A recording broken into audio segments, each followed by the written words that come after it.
तलबा व तालबात Farooq foundation online school के ज़रिए यकसा नसाब के मुताबिक तालीम हासिल करें। अगर हमारी वीडियोस पसंद आएँ तो चैनल को सब्सक्राइब करें और दोस्तों के साथ शेयर करें और बेल आइकन को लाजमी प्रेस करें ताकि आने वाली नई तालीमी वीडियोस आपको मिल सके।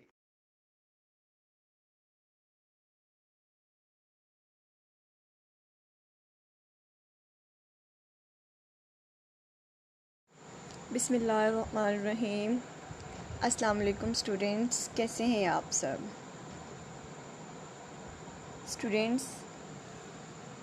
If you listen and watch all video lectures with full attentively then hope so you will get excellent marks in the exams. मेरी पेरेंट्स से भी एक रिक्वेस्ट है, वो अपने बच्चों को ऑनलाइन लर्निंग के बारे में उन्हें अवेयरनेस दें, उन्हें गाइड करें ताकि बच्चे अपनी स्टडी को कंटिन्यू रख सकें। Students, Farooq foundation online school की हेल्प की मदद से आप लोग अपनी स्टडी को कंटिन्यू रख सकते हैं और आपको किसी ट्यूटर या फिर किसी इंस्टीट्यूट में भी पढ़ने की ज़रूरत नहीं पड़ेगी। हमारी वेबसाइट पे क्लास 1 से लेके क्लास 10 तक हर सब्जेक्ट के वीडियो लेक्चर्स मौजूद हैं, तो आप इनसे मैक्सिमम इनको टाइम दीजिएगा और इनसे अपनी नॉलेज गेन कीजिएगा। स्टूडेंट्स, होप्स हो आपके लिए ये वीडियो लेक्चर्स आपके एग्ज़ाम्स की प्रिपरेशन के लिए आपके लिए बहुत हेल्पफुल होंगे। ओके स्टूडेंट्स, आज हम डिस्कस करते हैं चैप्टर नंबर 13 को। Today we discuss about the chapter number 13 which is electrostatics. Okay students, हमारा जो आज का जो टॉपिक है वो इलेक्ट्रोस्टैटिक्स से रिलेट करता है।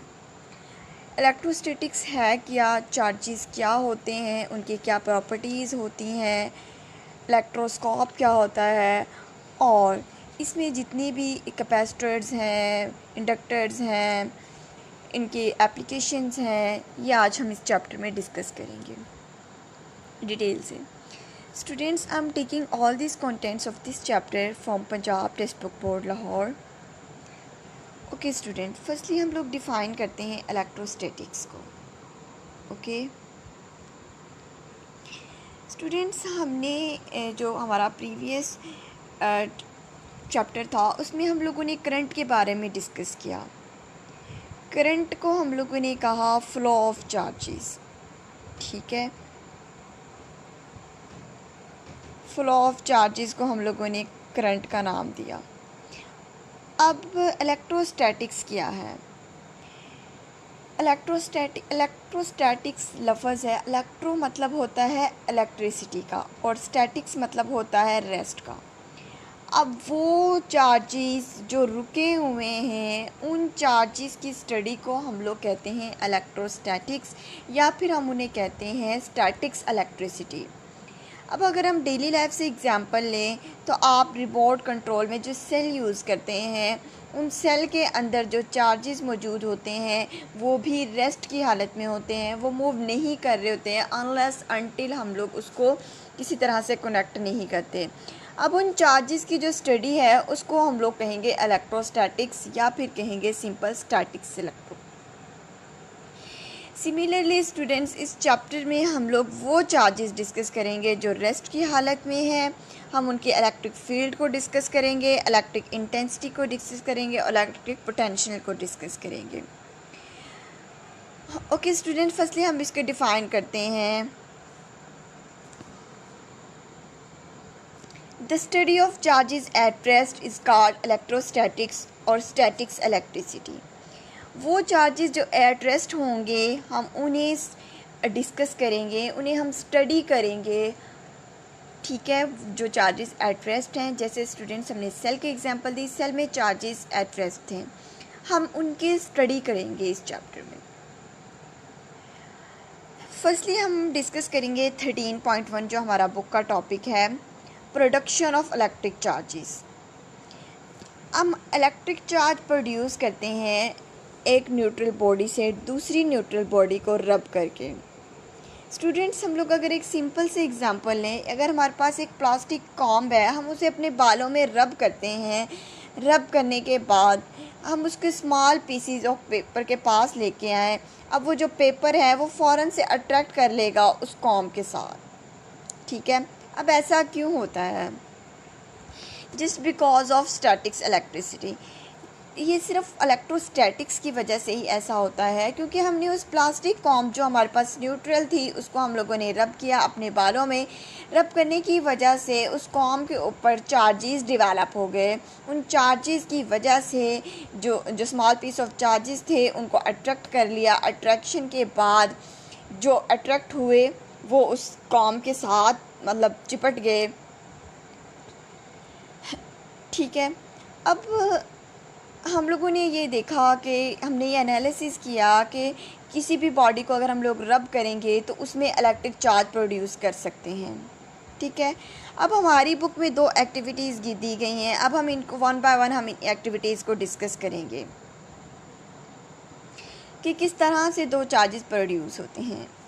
ओके, एक्टिविटी 13.1 है। इसमें इसने कहा है कि हम लोगों ने एक प्लास्टिक का रॉड लेना है। ठीक है, अब इस प्लास्टिक रॉड को हम लोगों ने एक फर के साथ रब करना है। ठीक है, हमने इस प्लास्टिक रॉड को एक फर के साथ रब करना है। ठीक है, अब फर के साथ रब करने से होगा ये कि जो प्लास्टिक जो है वो चार्ज हो जाएगा। अब चार्ज बेसिकली हमें नज़र नहीं आता। अब तो हम नहीं बता सकते कि इस प्लास्टिक रॉड के ऊपर कौन सा चार्ज आया है। ठीक है, सिमिलरली स्टूडेंट्स, अगर हम लोगों ने एक और प्लास्टिक रॉड ली उसको भी हम लोग फर के साथ मतलब रब कर लेते हैं। ठीक है, अब जो ये फर्स्ट रॉड है इसको हम लोगों ने एक थ्रेड के साथ हैंग कर दिया। अब हमारे पास जो नेक्स्ट रॉड है, ठीक है, जिसको हम लोगों ने अगेन फर के साथ रब किया, ये भी चार्ज हो जाएगा। दोनों प्लास्टिक रॉड्स को हम लोगों ने फर के साथ रब करके चार्जेस को डेवलप किया। अब स्टूडेंट्स, जो फर्स्ट प्लास्टिक रॉड पे चार्ज डेवलप होगा ऑब्वियसली वही सेकंड पर डेवलप होगा। अब हम कहते हैं कि हम एक प्लास्टिक रॉड को दूसरी प्लास्टिक रॉड के करीब लेके आएंगे, तो जैसे ही हम इसको करीब लेके आएंगे इसमें एक फोर्स डेवलप हो जाएगी। अब ये दोनों रॉड्स आपस में एक दूसरे को रिपेल करेंगे। ठीक है, जब जैसे ही यह रिपेल करेंगे तो हम लोग ये क्लियर हो जाएगा इनमें सेम टाइप ऑफ चार्जेस मौजूद हैं। अब सेम टाइप ऑफ चार्जेस हैं वो आपस में एक दूसरे को रिपेल करते हैं, तो हम कहेंगे यहाँ पे रिपल्शन हो जाएगी। रिपल्शन की वजह से चार्जेस एक दूसरे के मतलब बहुत दूर चले जाएंगे। अब ये दोनों चार्जेस जो ऑपोजिटली मूव करेंगे। ओके स्टूडेंट्स, हमने देखा कि इलेक्ट्रिक चार्ज उसे कहते हैं जिसमें ऐसी बॉडी जिसमें इलेक्ट्रॉन्स ज़्यादा या कम हो, उनके अट्रैक्शन की वजह से जो इलेक्ट्रिक चार्ज डेवलप होता है। ठीक है, इलेक्ट्रिक चार्ज कब डेवलप होता है? इलेक्ट्रॉन्स में अगर या तो इलेक्ट्रॉन्स ज़्यादा हो जाए या फिर इलेक्ट्रॉन्स कम हो जाएं तो उसकी वजह से हमारे पास इलेक्ट्रिक चार्ज डेवलप होता है। अब चार्ज हमारे पास जो होते हैं वो 2 तरह के होते हैं। चार्जेस की हमारे पास 2 टाइप्स होती हैं। एक हमारे पास होते हैं पॉजिटिव चार्जेस, ठीक है, दूसरे हमारे पास होते हैं नेगेटिव चार्जेस। अब पॉजिटिव चार्ज कब डेवलप होता है, नेगेटिव चार्ज कब डेवलप होता है, तो इसकी भी कंडीशंस हैं स्टूडेंट्स। पॉजिटिव चार्ज हमारे पास उस टाइम में डेवलप होगा, पॉजिटिव चार्ज तब डेवलप होता है तब हमारे पास इलेक्ट्रॉन्स की डेफिशिएंसी हो, इलेक्ट्रॉन्स कम हो, इलेक्ट्रॉन्स डिक्रीज़ कर जाएं तो हमारे पास पॉजिटिव चार्ज डेवलप होता है। इसी तरह स्टूडेंट्स, अगर हम नेगेटिव चार्जेस की बात करें तो नेगेटिव चार्ज कब डेवलप होंगे, जब हमारे पास इलेक्ट्रॉन्स में इजाफा हो जाएगा तो तब हमारे पास नेगेटिव चार्ज डेवलप होंगे। अगेन मैं डिस्कस करती हूँ, इलेक्ट्रिक चार्जेस की वो होते हैं जिनकी वजह से इलेक्ट्रॉन्स में या तो इजाफा होता है या कमी होती है, उनकी अट्रैक्शन की वजह से इलेक्ट्रिक चार्ज डेवलप होता है। अब इलेक्ट्रिक चार्ज की 2 टाइप्स हैं, एक हमारे पास पॉजिटिव चार्ज, दूसरी हमारे पास नेगेटिव चार्ज। पॉजिटिव चार्ज उस कंडीशन में डेवलप होगा जब इलेक्ट्रॉन्स की तादाद में कमी होगी। इसी तरह से नेगेटिव चार्ज उस कंडीशन में डेवलप होगा जब इलेक्ट्रॉन्स की तादाद में इजाफा होगा, मतलब जो हमारे पास पॉजिटिव चार्ज है, नेगेटिव चार्ज तब डेवलप होगा जब इलेक्ट्रॉन्स की तादाद में इजाफा होगा, इलेक्ट्रॉन्स ज़्यादा होंगे तो हमारे पास नेगेटिव चार्ज डेवलप होगा। ओके स्टूडेंट्स, अब हमें यहाँ पे क्लियर हो गया कि हमारे पास एक्टिविटी 1 में सेम टाइप चार्ज डेवलप हुए, और जो सेम टाइप चार्जेस हैं या तो वो पॉजिटिव चार्ज डेवलप हुआ होगा या फिर नेगेटिव चार्ज डेवलप होगा। अगर दो सेम चार्जेस हों तो ऑब्वियसली वो दोनों आपस में एक दूसरे को रिपेल करते हैं, ठीक है। अब 13.2 में हम लोग डिस्कस करते हैं, हमारे पास एक ग्लास रॉड है और एक हमारे पास रब है, ठीक है। अब ग्लास रॉड को हम लोग रब करते हैं सिल्क के साथ, ठीक है, और प्लास्टिक रॉड को हम लोग रब करते हैं फर के साथ। प्लास्टिक रॉड को हम लोगों ने रब के साथ फर करना है और ग्लास रॉड को हम लोगों ने सिल्क के साथ करना है। अब जब हम इन दोनों को करेंगे तो इनके साथ भी एक चार्ज डेवलप हो जाएगा, और जब हम इन दोनों को करेंगे, फर को और प्लास्टिक रॉड को करेंगे, तो इन दोनों के दरमियान भी एक चार्ज डेवलप हो जाएगा। अब हमें नहीं मालूम कि कौन सा चार्ज डेवलप होगा क्योंकि चार्जेस तो नज़र नहीं आते। अब अगेन हम इस ग्लास रॉड को एक हैंग करेंगे, ठीक है, इस प्लास्टिक रॉड को, और हम चार्ज जो प्लास्टिक रॉड है उस रॉड के करीब लेके आएंगे, ठीक है। अब जैसे ही हम लोग इसको प्लास्टिक रॉड को करीब लेके आएंगे, ठीक है, इसमें एक अट्रैक्शन डेवलप हो जाएगी। अब जो फोर्स ऑफ अट्रैक्शन है वो कब डेवलप होती है, जब दोनों रॉड्स आपस में ऑपोजिटली चार्ज हो जाएंगी, ठीक है। एक रॉड अपर मूव करेगा तो एक रॉड लोअर मूव करेगा, ठीक है। तो हम इसे कहेंगे यहाँ पे फोर्स ऑफ अट्रैक्शन डेवलप हो गई, और फोर्स ऑफ अट्रैक्शन उस कंडीशन में डेवलप होएगी जब हमारे पास दोनों रॉड में ऑपोजिट चार्ज डेवलप हो जाएगा। अगर एक रॉड पे पॉजिटिव चार्ज डेवलप हुआ है तो दूसरे पे नेगेटिव चार्ज डेवलप होगा। स्टूडेंट्स, हमने ये कहा कि हम लोग एक न्यूट्रल बॉडी है, न्यूट्रल बॉडी के ऊपर कोई चार्ज नहीं होता, ठीक है।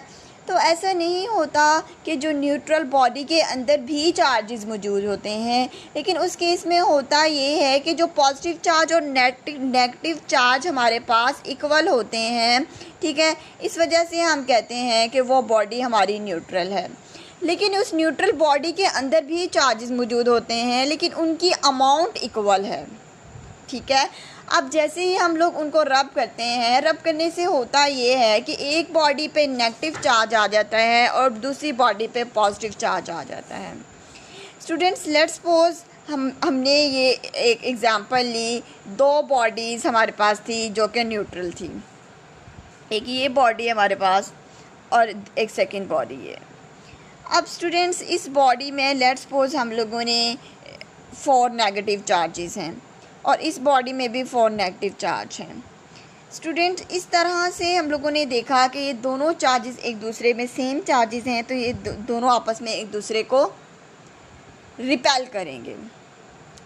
अब अगर हम लोग एक बॉडी पे नेगेटिव ये करेंगे रिपेल, अगर दोनों पे सेम चार्जेस हों। अब एक बॉडी पे नेगेटिव चार्ज है और दूसरी बॉडी पे हम लोग पॉजिटिव चार्ज रख देते हैं, तो अब ये बॉडीज़ आपस में अट्रैक्ट करेंगी, ठीक है। अब ये बॉडीज़ आपस में क्या करेंगी, अट्रैक्ट करेंगी। अब स्टूडेंट्स, लेट्स सपोज हम लोग देखें कि एक बॉडी में पॉजिटिव इक्वल चार्जेस हैं, ठीक है। तो मतलब जितने उसमें इलेक्ट्रॉन्स हैं, इलेक्ट्रॉन्स और प्रोटॉन्स की तादाद सेम होगी तो हम कहेंगे कि वो बॉडी न्यूट्रल है। ओके स्टूडेंट्स, क्योंकि उनमें तादाद सेम होगी इस वजह से हम लोग कहते हैं कि ये बॉडी न्यूट्रल है। जैसे हम लोग फोर्सेस के चैप्टर में हम लोगों ने डिस्कस किया, लेट्स सपोज एक बॉडी है, उसके एक ऑब्जेक्ट है, उसके ऊपर हम लोग 4 न्यूटन फोर्स लगाते हैं और इस राइट डायरेक्शन में ट्रैवल कर रहा है, और एक और ऑब्जेक्ट है जो लेफ़्ट डायरेक्शन में ट्रैवल कर रहा है और उसकी भी 4 न्यूटन फोर्सेस हैं। तो अगर हम लोगों ने टोटल फोर्स कैलकुलेट करनी हो तो हम लोग कहेंगे इसकी राइट साइड कोई और उसकी लेफ़्ट साइड की फोर्सेस को हम लोग इक्वल कर लेंगे, तो हमारे पास 0 न्यूटन फोर्स आ जाएगी। अगर हम लोग इनके टोटल फोर्स को डिस्कस करें तो हम कहेंगे कि ये ऑब्जेक्ट एट रेस्ट होगा, ठीक है। इसी तरीके से स्टूडेंट जब हम लोग फर के साथ रब करेंगे उनमें same type of charge develop होगा। दैट मीन्स डैट स्टूडेंट्स के इन दोनों में नेगेटिव चार्ज होगा। Okay student, during the process of rubbing negative charge is transfer from one object to another object. अब जो ये नेगेटिव चार्ज है ये आपस में एक दूसरे को रिपेल करते हैं। इस तरह से ये दोनों रॉड्स आपस में रिपेल कर जाती हैं और फोर्स ऑफ अट्रैक्शन डिवेलप हो जाती है। स्टूडेंट्स अब हमने इसमें देखा, इसमें ऑपोजिट चार्जेस डिवेलप हुए, ठीक है। एक लेट्स सपोज एक हमारे पास रॉड थी तो उसमें पॉजिटिव चार्ज डिवेलप हुआ और दूसरे में हमारे पास नेगेटिव चार्ज डिवेलप हुआ। इनकी वजह से इनमें आपस में अट्रैक्शन डिवेलप हुई, ठीक है। अब हम कहेंगे कि ये प्रॉपर्टी ऑफ अट्रैक्शन और रिपल्शन की जो प्रॉपर्टी है ये इलेक्ट्रिक चार्जेस की वजह से ही होती हैं। जो प्रॉपर्टी है अट्रैक्शन और रिपल्शन की डेवलप हो चुकी है वो just because of electric charges की वजह से हुई है, ठीक है। रबिंग के दौरान इनमें इलेक्ट्रिक जो चार्जेस हैं बिल्डअप होते हैं, उन चार्जेस की वजह से अट्रैक्शन या रिपल्शन क्रिएट हो जाती है, ठीक है। Opposite charges are conventionally called positive charge and negative charge. Obviously अगर वो ऑपोजिट चार्जेस हैं तो उनमें से एक पॉजिटिव चार्ज होगा या फिर एक नेगेटिव चार्ज होगा। During the process of rubbing negative charge is produced, negative charge is transferred from one object to another object, ठीक है। स्टूडेंट्स इस तरह रबिंग के प्रोसेस के हम लोग 2 टाइप ऑफ चार्जेस प्रोड्यूस कर सकते हैं, ठीक है। अब ये दो के जो चार्जेस हैं या तो पॉजिटिव चार्ज होगा या नेगेटिव चार्ज होगा। अब ऑपोजिट चार्ज को हम लोग कहेंगे एक को पॉजिटिव चार्ज और एक को negative charge. Okay students, I hope कि स्टूडेंट्स आपको यह टॉपिक क्लियर हो गया होगा। स्टूडेंट्स इन नेक्स्ट यहाँ पे हमारे पास कुछ कंक्लूजन्स हैं जो आज हमने टॉपिक पढ़ा, ये हम लोग डिस्कस करते हैं। First one is charge is basic property of a material body due to which is attract और रिपल अनदर ऑब्जेक्ट।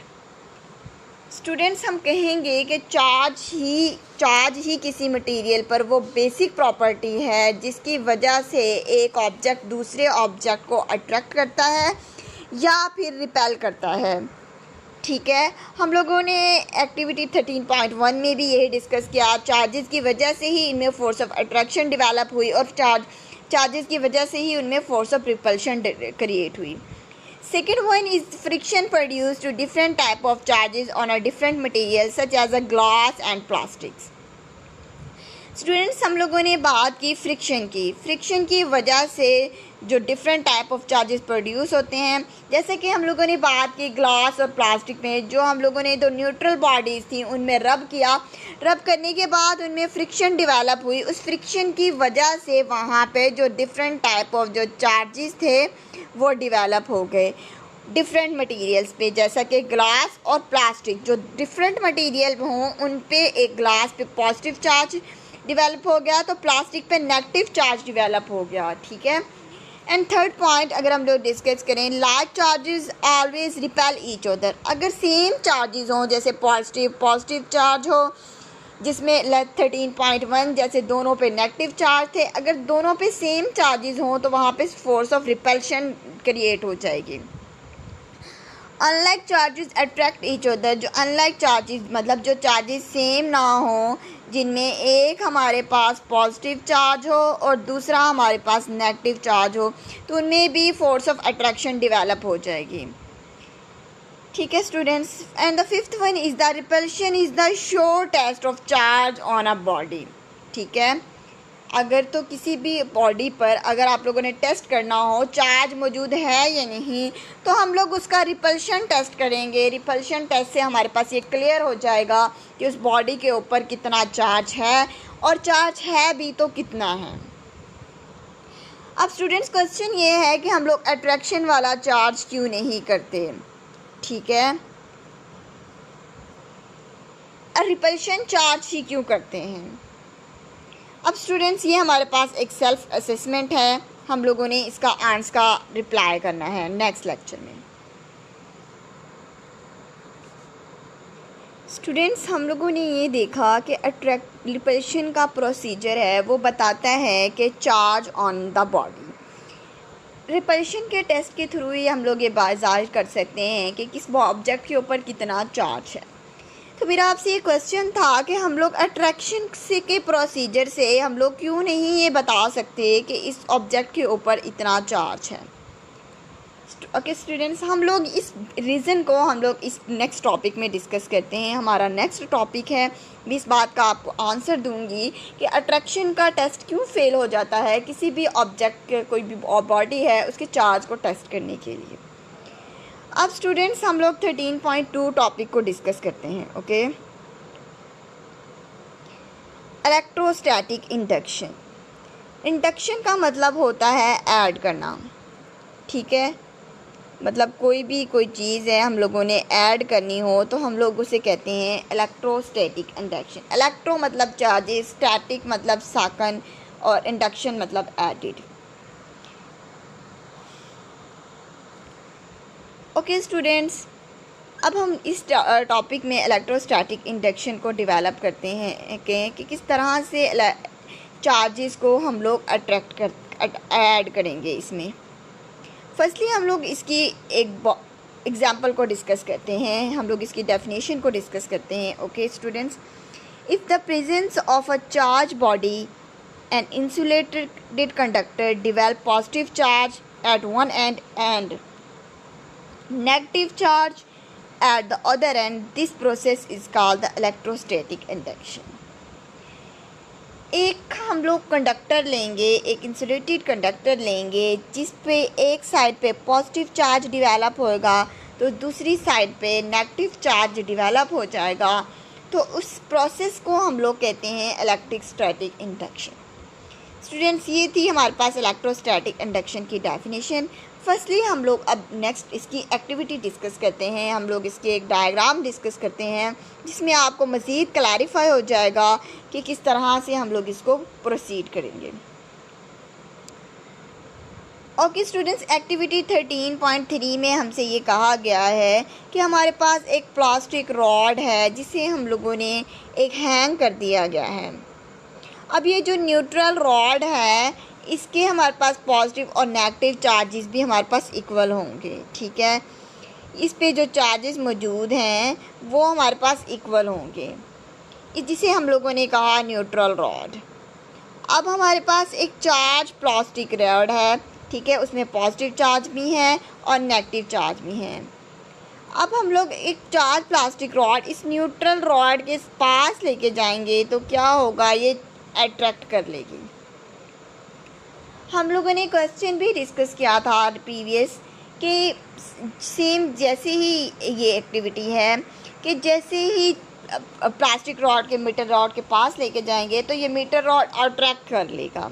अब ये किस तरह से अट्रैक्ट करेगा, ठीक है। ये जो प्लास्टिक जो रॉड है, लेट्स सपोज ये हमारे पास नेगेटिव चार्ज है, तो ये बेसिकली हमारे पास इस रॉड के अंदर जो पॉजिटिव नेगेटिव चार्ज हैं जो डिस्प्लेसमेंट क्रिएट कर देगा। डैट मीन्स स्टूडेंट्स कि सारे पॉजिटिव चार्ज एक साइड पे आ जाएंगे और जो सारे नेगेटिव चार्जेस हैं वो दूसरी साइड पे आ जाएंगे। ओके, अब जैसे ही हमारे पास जो नेगेटिव चार्जेस दूर चले जाएंगे, पॉजिटिव चार्जिंग वो क्लोज आ जाएंगे, तो यहाँ से हमें जो चार्ज प्लास्टिक रॉड है उनको अट्रैक्ट कर लेगा। अब स्टूडेंट्स स्टिल इसमें पॉजिटिव और नेगेटिव चार्जेस इक्वल हैं, डैट्स फॉर ये हमारे पास ये रॉड स्टिल न्यूट्रल है, लेकिन हमारे पास ये अट्रैक्ट कर रहा है। सो डैट्स वाई हम लोग यहाँ पे ये कह सकते हैं कि attraction is not the show of test to detect the charges on a body. Attraction से हम लोग ये शो नहीं कर सकते कि कोई सी भी ऑब्जेक्ट की कितना चार्ज है, ठीक है। जो स्टूडेंट्स रिपल्शन है वो शो टेस्ट है। रिपल्शन से हम लोग शो कर सकते हैं कि किसी भी ऑब्जेक्ट के ऊपर कितना चार्ज है, ठीक है। लेकिन जो अट्रैक्शन है उससे हम लोग ये नहीं बता सकते कि एक ऑब्जेक्ट में कितना चार्ज डेवलप हुआ है। अब स्टूडेंट्स इस फिनोमिना में हमारे पास पॉजिटिव चार्ज सेपरेट हो गए और नेगेटिव चार्ज सेपरेट हो गए। इस फिनोमिना को हम लोग कहते हैं इलेक्ट्रोस्टैटिक इंडक्शन। पहले इसमें कोई चार्ज नहीं था, अब इसकी एक साइड पॉजिटिव हो गई और दूसरी साइड इसकी नेगेटिव हो गई, तो यहाँ पे हम लोगों ने इलेक्ट्रोस्टैटिक्स का फिनोमिना ऑकर हुआ और यहाँ पे चार्ज इंड्यूस हो गए, तो हम लोग कहेंगे इलेक्ट्रोस्टैटिक इंडक्शन। अगेन हम लोग डेफिनेशन को डिस्कस करते हैं।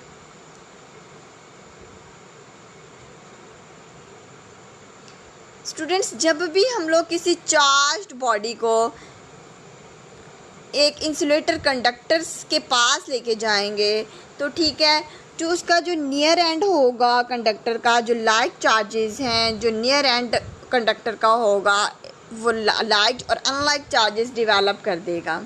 ठीक है, एक नेगेटिव था तो उसके अनलाइक हमारे पास कौन सा चार्ज डिवेलप होगा, पॉजिटिव चार्ज डिवेलप हो जाएगा। ठीक है, अब इसका जो फॉर एंड जो होगा उस पर हमारे पास जो लाइक चार्जेस डिवेलप हो जाएंगे। अगर एक पे नेगेटिव है तो दूसरे पे हमारे पास पॉजिटिव डिवेलप होना शुरू हो जाएगा। तो स्टूडेंट्स, ये जो सेपरेशन ऑफ चार्जेस है इसे हम लोग कहते हैं इलेक्ट्रोस्टैटिक इंडक्शन।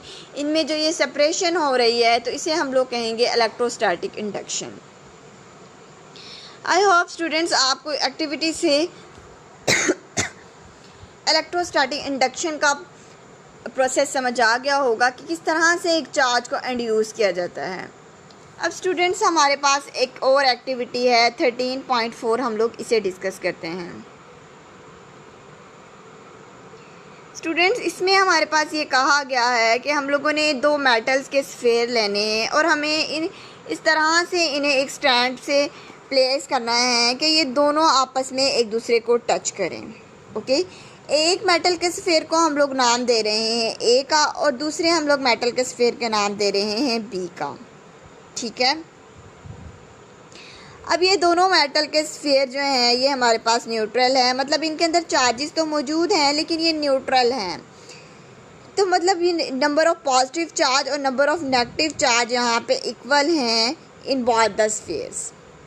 अब हम स्टूडेंट्स देखेंगे कि एक नेगेटिव चार्ज रॉड है, हम लोग इसके पास लेके आते हैं। जैसे हम लोगों ने डायग्राम नंबर बी में हम लोगों ने एक नेगेटिव चार्ज रॉड लेके आए इसके पास। Now bring a positively charge rod near a sphere A as shown in fig. अब जो पॉजिटिव चार्ज होगा वो मेटल स्फीयर के साथ ए पे इकट्ठा होना शुरू हो जाएगा। ठीक है, और जो मतलब कि नेगेटिव चार्जेस हैं वो जितना भी मैक्सिमम दूर जा सकते होंगे वो मेटल स्फीयर बी में, वो वहाँ जा में इकट्ठा होना शुरू हो जाएंगे।